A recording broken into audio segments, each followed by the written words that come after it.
20 tahun sudah, wanita tangguh ini menghabiskan hari-harinya di lapangan. Berbagi ilmu membantu 16 kelompok pembudidaya, pengolah, dan pemasar perikanan di Kecamatan Dramaga, Kabupaten Bogor, Jawa Barat. Nama saya Ibu Herdina, saya bekerja sekitar 24 tahun yang lalu sebagai penyuluh perikanan yang asal mulanya bertugas di Kalimantan Tengah, lebih tepatnya di Kabupaten Kapuas. Tetapi saya bekerja di sana sekitar lebih kurang 5 tahun, lalu kemudian diberikan tugas sebagai penyuluh perikanan di Kabupaten Bogor selama kurang lebih 20 tahun yang lalu. Bukan perkara mudah.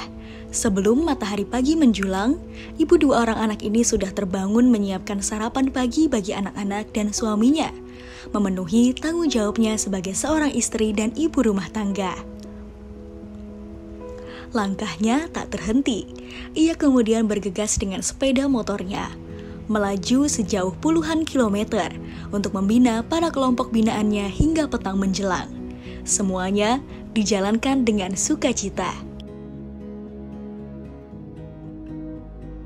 Sebetulnya sebuah takdir ya menyatakan bahwa perempuan harus dimotivasi untuk bekerja karena memang sahabat terdahulu Raden Adjing Kartini kan memberikan supaya ada kesetaraan tugas dan fungsi sebagai bapak-bapak ataupun laki-laki, tapi tidak menghilangkan perannya sebagai ibu rumah tangga yang senantiasa banyak disibukkan dengan kegiatan-kegiatan kerumah tanggaannya ya sehari-harinya. Kita harus bisa menikmati sebagai satu kegiatan tugas sehari-hari yang katakan kalau dibanding laki-laki ya, membagi tugas yang demikian rupa itu bukan pekerjaan yang mudah.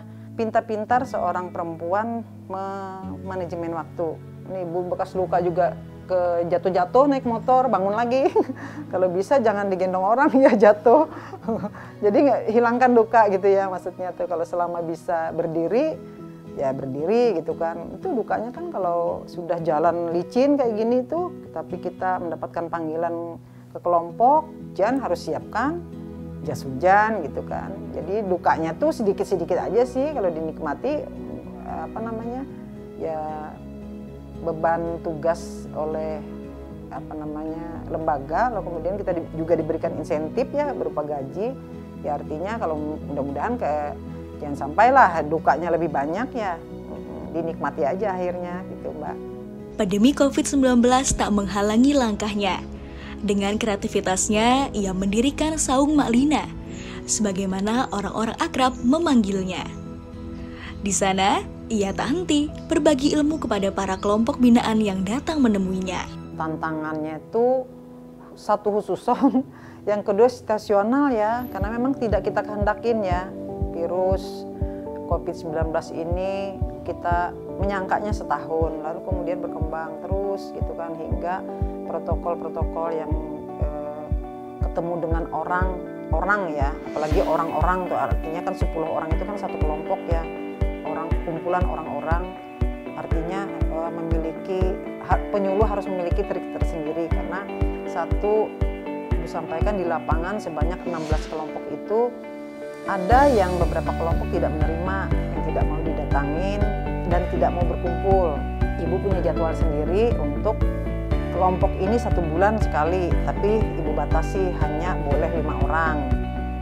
Terus kemudian kelompok ini ibu jadwalin hanya boleh 5 orang.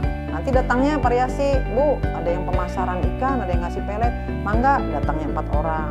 Berbagai macam model yang ibu mainkan sehingga penyuluhan itu tidak habis-habisnya setiap hari. Sampai dengan dari mulai Senin sampai dengan Jumat, ibu menyampaikan bahwa untuk generasi penyuluh yang akan datang maupun sekarang khususnya pemuda ini yang tidak gagap lah ya dalam hal digital. Makanya kan ada generasi digital milenial. Itu sampaikanlah kepada kelompok-kelompok yang kalau ibu berharapnya bentuklah, kalau misalnya nanti ada pembentukan kelompok, motivasilah dan bahkan bentuklah kelompok-kelompok yang apabila target 10, katakan ibu 16, ada 3 lah kelompok pemuda gitu kan.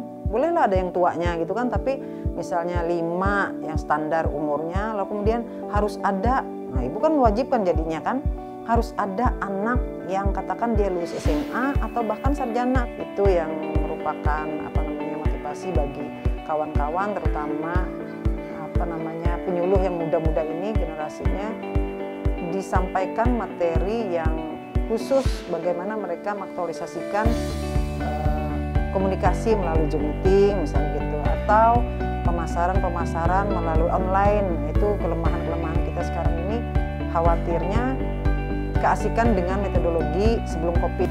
Sosok penyuluh perikanan terutama di Kecamatan Dramaga, yaitu Bu Herlina, itu sangat totalitas sekali. Jadi ketika menyuluh itu benar-benar tidak mengenal siapapun yang disuluh dan tidak mengenal waktu. Jadi kalau memang apa yang kami lakukan itu belum selesai, pasti dikejar terus. Makanya itu yang memicu kami untuk selalu maju hingga sampai sekarang ini. Manfaat bagi kami, terutama kami biasanya UKM itu masih terkendala di administrasi. Nah, dengan adanya penyuluh perikanan selalu mendampingi tentang administratif dan juga tentang legalitas, itu sangat bermanfaat sekali. Bahkan ketika ngurus legalitas pun diantar langsung oleh penyuluhnya. Mak Lina adalah salah satu dari sekian Kartini penyuluh perikanan masa kini. Semangatnya memajukan nelayan, pembudidaya, pengolah dan pembasar hasil perikanan di Kecamatan Dramaga terus mendorongnya menjalani multi perannya sebagai seorang ibu, istri, dan penyuluh perikanan dengan penuh sukacita. Sebagaimana Herlina menyebut, bahwa dengan rasa senang, hilangkan luka, selama bisa berdiri, berdirilah.